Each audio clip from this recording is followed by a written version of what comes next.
Hi there, welcome.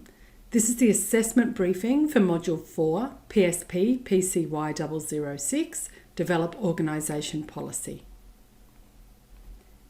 In this briefing, I'm going to just give you an overview of all of the assessment activities that go with this elective unit.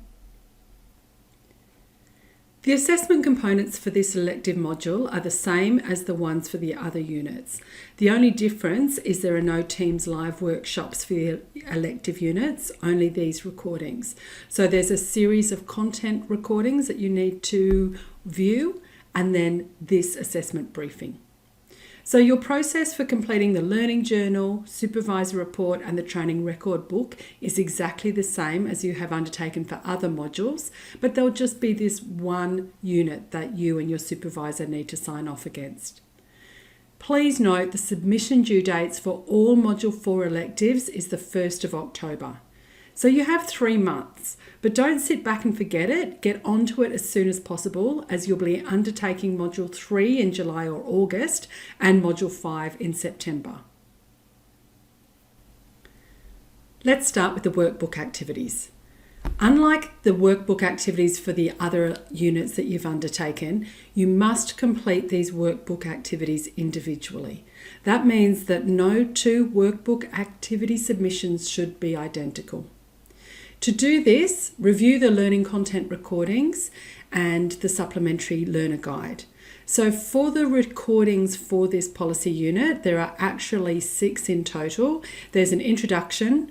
Topic 1 is about overview and context. Topic 2 is plan for policy. Topic 3 is writing policy. 4 is finalising policy. And then there's a conclusion. Now, all up, this is only about an hour's worth of content for you to view. The slides for the content recordings are also available to you, so if you want to make notes as you go through, then you can print those off. The general flow of the workbook activities themselves align to the topics in the learner guide and the content that I've just described in the recordings. Many of the workbook activities are based on a scenario provided at the beginning of the workbook. So I'm going to just talk you through that in a moment, because you need to be familiar with the scenario and refer to it when instructed to do so.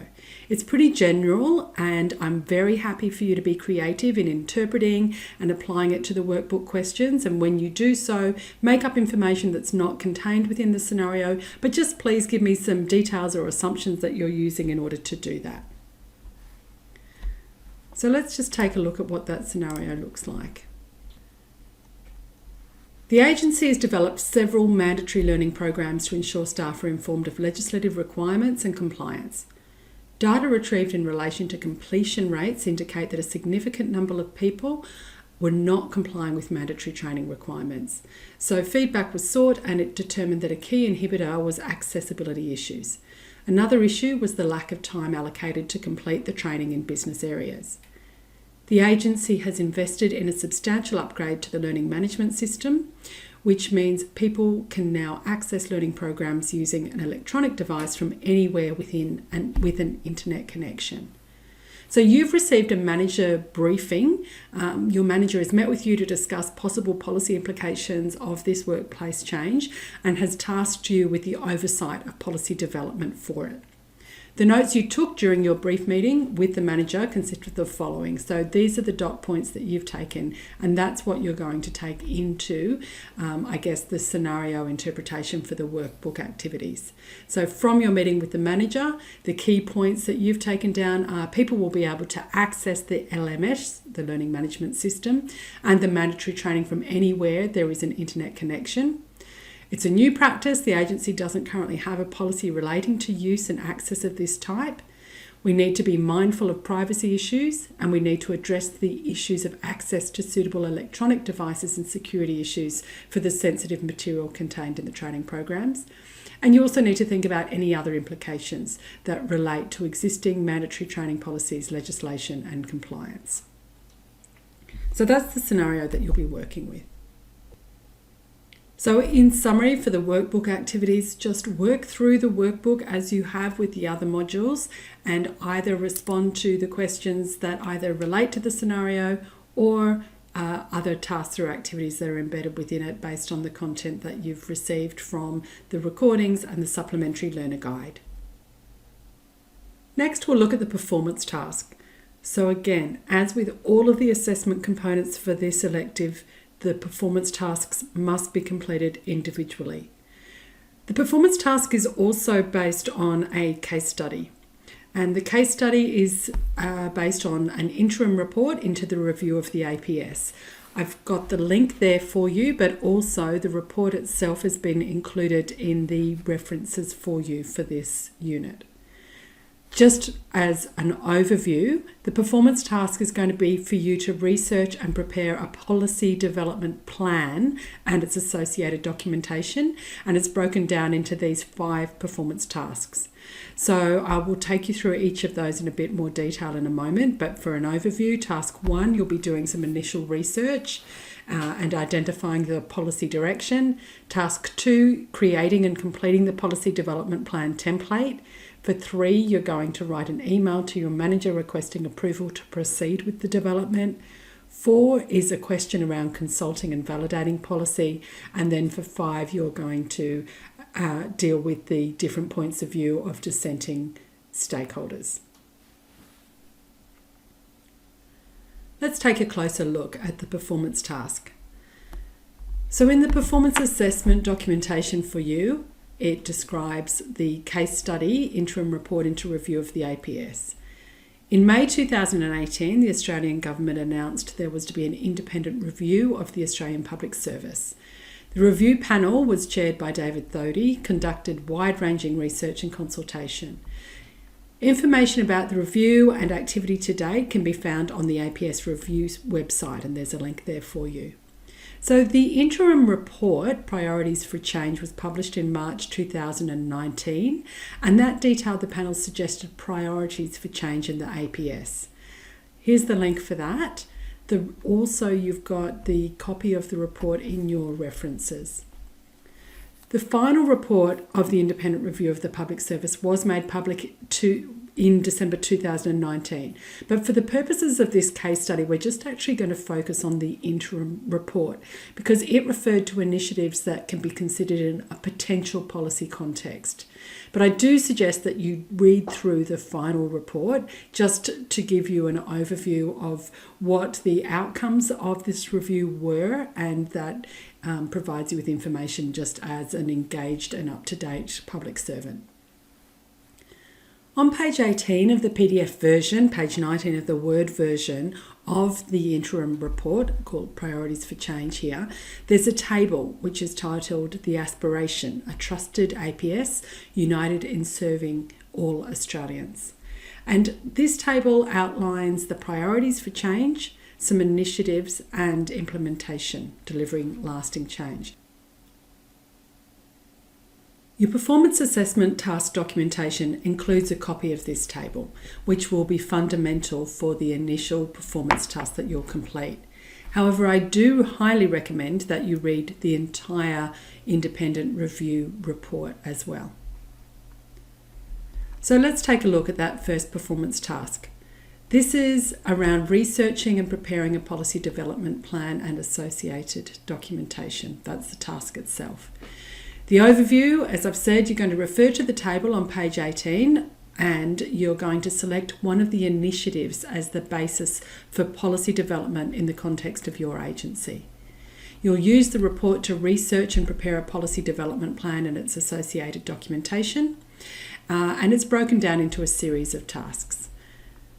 As I've said, take the time to read the report to get the context and understanding of what it is that and some of the factors that will impact on your proposed policy. Task 1 is initial research and identifying policy direction. I've just split the screen so that we can have a look at the table at the same time as the task. So here you're going to read through the report and conduct the initial research to gain an understanding of the policy context. And you're going to select one of the initiatives from the table and from your initial assessment of policy needs, decide on one policy that you think needs to be created to support that selected initiative. So there's a table that's going to help you step through this process. So the first part of this task is for you to select one of the initiatives in the table as a focus. So the initiatives are these dot points here. You select one of those and in your table below, identify which of the priorities does your selected initiative relate to. So in this example, we're going to select the initiative here of strategic recruitment, development and mobility to build the workforce of the future. So the priority that comes under, and that I would include in this row, is invest in capability and talent development, and just include that information here. From there, you identify points of interest in the report that supports an idea for a new policy. This is you gathering the information from the report to work out if that is the initiative that is around strategic recruitment, development and mobility, then what areas within the report could you refer to? Now you need to come up with at least 10, but it could be more than that. So when you're including your references from the report, you want to be as specific as you can be and include the report page references and a bit of an overview of each of the points, so that helps you when you go back to have a look at your research to work out what is it that is already ascertained within the report that relates to this particular initiative about strategic recruitment, development and mobility. Once you've done that, you need to write an overview of your thoughts about a direction for your chosen policy option based on that supporting information that you've gathered here under the references. So here you're writing some things down about what do you think should be or could be a policy direction about strategic recruitment, development and mobility that is supplemented or that is discussed or referred to within the report. But you can also look at other key factors here that can drive the proposed policy. So refer to other reports or your master plan or any other relevant plans, policies or information that can help inform your overview of what kind of policy direction is going to support this particular initiative in the workplace. For task 2, you're going to create and complete a policy development plan template. So with that, you're going to gather the information from the learner guide content and from the policy content recordings that you've already viewed and come up with a template for a plan. You're not developing the policy, you're developing the policy development plan. So there needs to be these sections within your plan as a minimum.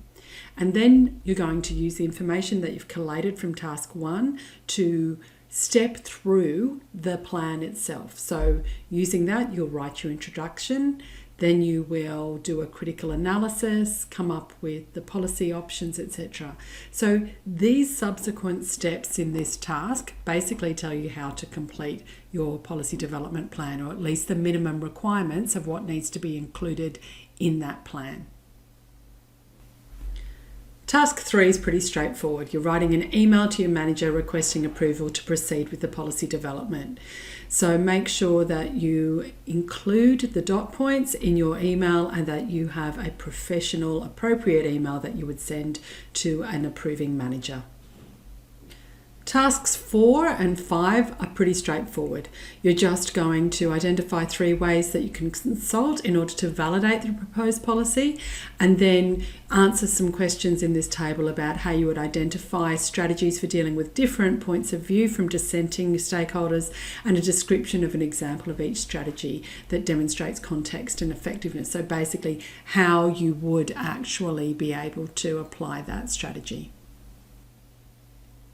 That's it for the performance task. You can see that the main focus needs to be on the planning and the policy development plan that you create.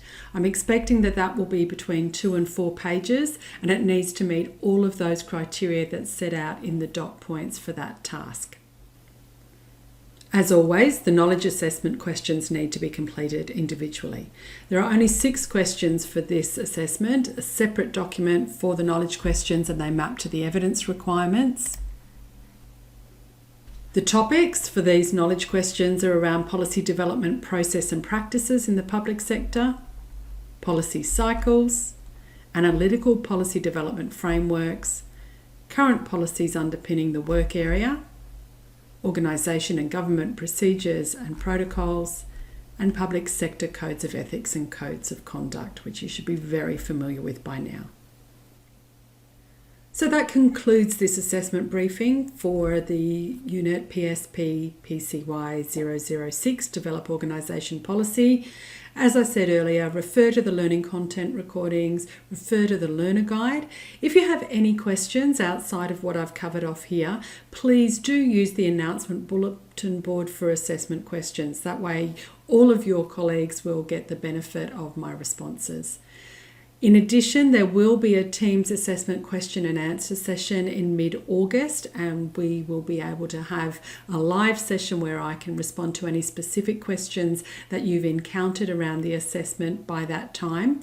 You will receive an invite for that closer to the time, and be aware if you can't make it, we will record those sessions and make them available to you through LearnBook. Wishing you every success and good luck, and goodbye for now.